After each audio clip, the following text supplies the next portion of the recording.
Episode 7 की starting में हमें एक आर्मी मैन को दिखाया जाता है जो घर पर अपनी मॉम से फोन पर बात कर रहा होता है। सभी आर्मी रेस्क्यू के लिए निकल गए थे और बड़ी संख्या में ज़ॉम्बीज को मार रहे थे। तभी एक आर्मी को ज़ॉम्बी काट लेता है और वो भी ज़ॉम्बी बन जाता है। सभी आर्मी वाले उसे एक बॉडी बैग में बांधकर आर्मी सेंटर ले जाते हैं। अब हमें मिस्टर ली की रिसर्च डायरी दिखाई जाती है, जिससे हमें पता चलता है कि अगर बॉडी का टेम्परेचर बढ़ाया जाए तो इस वायरस को रोका जा सकता है।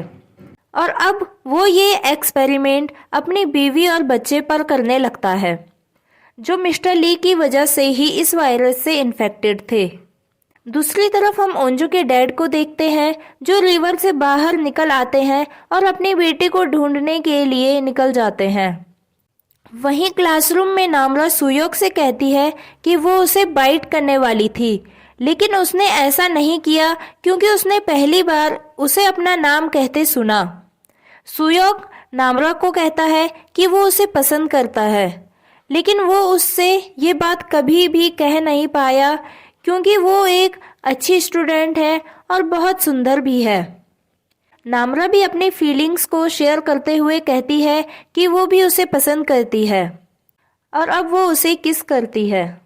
इसके बाद हम ओंजी को देखते हैं, जो हाफ ज़ॉम्बी बन चुकी थी। ज़ॉम्बी बनने के बाद इन्हें भूख बहुत ज़्यादा लगने लगती है और इनकी सुनने की कैपेसिटी भी बढ़ जाती है। और अब वो एक फिश की आवाज़ का पीछा करते हुए एक क्लासरूम में एंटर कर देती है, जहाँ एक टीचर छुपा हुआ होता है। उसे लगता है कि उंजी इन्फेक्टेड नहीं है। उंजी उसे कहती है कि उसे भूख लगी है और एक गोल्ड फिश को उठाकर खाने लगती है। अब इस टीचर को पता चल जाता है कि वो इन्फेक्टेड हो गई है। उंजी उसे याद दिलाती है कि जब उसने उन्हें ये कहा था कि उसे कुछ लड़के परेशान कर रहे हैं, तो उसने इस बात पर कुछ नहीं किया और उल्टा उसे ही कहा कि इसमें उसी की गलती है। ये टीचर उंजी को मारने की कोशिश करता है, लेकिन उंजी उस टीचर पर अटैक कर देती है, जिसके बाद वो भी इन्फेक्टेड हो जाता है और अब टीचर को खाने के बाद वो फर्श पर उल्टी करने लगती है। वहीं नामरा कहती है कि मुझे कहीं से वोमिट करने की आवाज़ आ रही है, लेकिन और स्टूडेंट्स को ऐसी कोई भी आवाज़ सुनाई नहीं दे रही थी। थोड़ी देर में उसे वहीं अंदर से किसी के पैर थपथपाने की आवाज़ आती है। ये आवाज़ नायोन के पैरों की थी, जिस वजह से नामरा कहती है कि अब हम यहाँ ज़्यादा देर तक नहीं रुक सकते, हमें यहाँ से जल्द ही निकलना चाहिए। वहीं दूसरी तरफ हम गुइनाम को देखते हैं, जो काफ़ी ऊपर से गिरने के बाद भी अभी तक जिंदा था। वहीं गुइनाम का एक फ्रेंड, जो उससे भी ज़्यादा बुरा था, एक ट्रक के नीचे छिपा हुआ होता है। उसे लगता है कि गुइनाम भी अभी तक इन्फेक्टेड नहीं है और उसे भी वहां नीचे आने को कहता है और फिर गुइनाम को सामने खड़ी कार को वहां लाने को कहता है और उसे धमकाने लगता है। इतना सब होने पर गुइनाम को गुस्सा आ जाता है। वो ट्रक के नीचे से बाहर आ जाता है और उसे भी खींचकर बाहर निकाल देता है। अब गुइनाम उसका हाथ मोड़ता है, जिससे उसकी आवाज़ से ज़ॉम्बी उसकी तरफ आकर्षित हो जाते हैं और उस पर अटैक कर देते हैं और अब वो भी इन्फेक्टेड हो गया था। वहीं दूसरी तरफ क्लासरूम में ओंजो को आइडिया आता है कि वो दोबारा से म्यूजिक की हेल्प से ज़ॉम्बीज़ का ध्यान भटकाकर उन्हें क्लासरूम की एक तरफ कलेक्ट कर हम क्लासरूम की दूसरी तरफ से बाहर निकल सकते हैं। सभी लोगों को यह आइडिया ठीक लगता है और वो सभी ऐसा करने लगते हैं। वहीं दूसरी तरफ हम ओंजो के डैड को देखते हैं, जो प्ले स्टेशन के अंदर एक रूम में चले जाते हैं, जहां काफी सारी गन्स रखी हुई थी और वो वहां से गन लेकर ज़ॉम्बीज़ को मारते हुए योसन स्कूल की तरफ अपनी बेटी ओंजो को बचाने के लिए निकल जाते हैं। आर्चरी सेंटर में वो सभी जुनसोंग के लिए स्ट्रेचर बनाते हैं, क्योंकि उसकी हालत बहुत ही ज़्यादा खराब हो गई थी, जिस वजह से वो चल भी नहीं पा रहा था। बाहर निकलते ही काफ़ी सारे ज़ॉम्बी इन पर अटैक करने लगते हैं और ये लोग वापस उसी रूम के अंदर चले जाते हैं। अब हमें डिटेक्टिव को दिखाया जाता है, जो वहां से बाहर निकलने से पहले उस बच्ची को कवर कर रहा होता है। और अब वो स्कूटी लेकर वहां से निकल जाते हैं।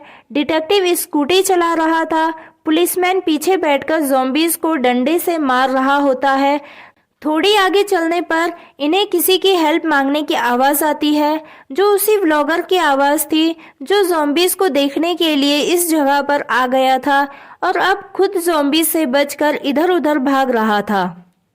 डिटेक्टिव को लगता है कि उन्हें उसकी हेल्प करनी चाहिए, लेकिन वो पुलिसमैन डिटेक्टिव को रोकने की कोशिश करता है और कहता है कि स्कूटी पे पहले से ही 4 लोग बैठे हैं और 5 लोगों के साथ स्कूटी नहीं चलेगी। लेकिन जैसे ही डिटेक्टिव उसकी हेल्प करने के लिए स्कूटी से नीचे उतरता है, पुलिसमैन घबरा जाता है और 2 बच्चों के साथ वहां से स्कूटी लेकर भाग जाता है। और अब डिटेक्टिव भी उस व्लॉगर के साथ वहीं फंस जाता है। क्लासरूम को 2 पार्ट में डिवाइड कर दिया गया था और अब चोंगसान और सुयोक क्लासरूम में एक तरफ आ जाते हैं ताकि वो ज़ॉम्बीज़ के लिए डोर ओपन कर सकें और दूसरी तरफ से भाग निकले। अब सुयोक चोंगसान से पूछता है, गुइनाम तेरे पीछे क्यों पड़ा है? वो मुझसे तेरे बारे में पूछ रहा था। तो चोंगसान कहता है कि गुइनाम ने प्रिंसिपल को मार दिया और मैंने उसे प्रिंसिपल को मारते देख लिया था और मैंने कहा कि मैं सबको इसके बारे में बता दूंगा, इसी वजह से वो मेरे पीछे पड़ा है। सुयोक कहता है कि तू टेंशन मत ले, मैंने उसे 4थी मंजिल से नीचे गिराया है और अब वो जिंदा नहीं होगा।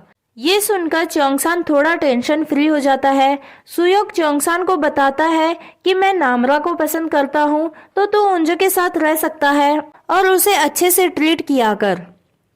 तभी सुयोक क्लासरूम का डोर ओपन कर देता है और देखते ही देखते क्लासरूम में बहुत सारे ज़ॉम्बीज़ भर जाते हैं। लेकिन कॉरिडोर अभी भी खाली नहीं हुआ था, बाहर अभी भी काफ़ी सारे ज़ॉम्बीज़ थे जो अभी तक अंदर नहीं आए थे। और अब वो म्यूज़िक की आवाज़ और तेज़ कर देते हैं ताकि सारे ज़ॉम्बीज़ आवाज़ सुनकर अंदर आ जाएं और वो वहाँ से बाहर निकल सकें। ये आवाज़ गुइनाम भी सुन लेता है और वो भी इस आवाज़ की तरफ भागने लगता है। दूसरी तरफ हम क्वारंटाइन सेंटर देखते हैं जहाँ पर उस आर्मी मैन को रखा गया था जो इन्फेक्टेड हो गया था। वो कहते हैं कि उन्हें साइंटिस्ट को यहीं बुलाना पड़ेगा ताकि वो इस वायरस के बारे में पता कर सके। और अब वो ऑफिसर उस असेंबली वुमेन के पास चला जाता है। वो उस ऑफिसर से कहती है कि योसान स्कूल में कुछ बच्चे फंसे हुए हैं और उन्हें वहां से रेस्क्यू करने के लिए जल्द से जल्द वहां हेलीकॉप्टर भेजा जाए। ऑफिसर उस लेडी को कुछ नहीं कहता और वहां से बाहर निकल आता है। जैसे ही वो वहां से बाहर आता है, बाहर जाकर एक ऑफिसर से वहां की इंफॉर्मेशन लेता है कि वहां से अभी तक कितने बच्चों को रेस्क्यू किया गया। लेकिन वो ऑफिसर बताता है कि वहां अभी तक एक भी चॉपर नहीं भेजा गया। तो वो सीनियर ऑफिसर जल्दी से योसान स्कूल में बच्चों के रेस्क्यू के लिए एक चॉपर का अरेंजमेंट करता है। तभी हमें पता चलता है कि उसी स्कूल के आसपास उस सीनियर ऑफिसर की मॉम भी रहती है, लेकिन उसके लिए उसकी ड्यूटी सबसे पहले थी और वो कहता है कि पहले बच्चों को रेस्क्यू करो। वहीं क्लासरूम में ज़ॉम्बी बहुत ज़्यादा बढ़ जाते हैं और वो किसी तरह वहाँ से उन ज़ॉम्बीज़ से बचकर छत की तरफ भाग जाते हैं। लेकिन जैसे ही वो लोग छत पर पहुँचते हैं, वो देखते हैं कि डोर को बाहर से चोल्सू ने लॉक किया हुआ है। चोल्सू उन सभी की आवाज़ सुन लेता है, लेकिन वो डोर ओपन नहीं करता। वहीं नामरा को ज़ॉम्बीज़ के आने की आवाज़ का पता लग जाता है और वो कहती है कि ज़ॉम्बीज़ जल्द ही यहाँ ऊपर आने वाले हैं। चोंगसान और सुयोक सीढ़ी पर ही ज़ॉम्बीज़ से लड़ने के लिए खड़े हो जाते हैं और ऊपर बचे स्टूडेंट्स डोर को तोड़ने की कोशिश करते हैं। बाहर चॉपर भी आ जाता है। तभी चोंगसान देखता है कि गुइनाम भी यहाँ ऊपर पहुँच चुका है, जिसने एक ज़ॉम्बीज़ को पकड़ा हुआ होता है। और इसी के साथ ये एपिसोड यहीं पर ख़त्म हो जाता है।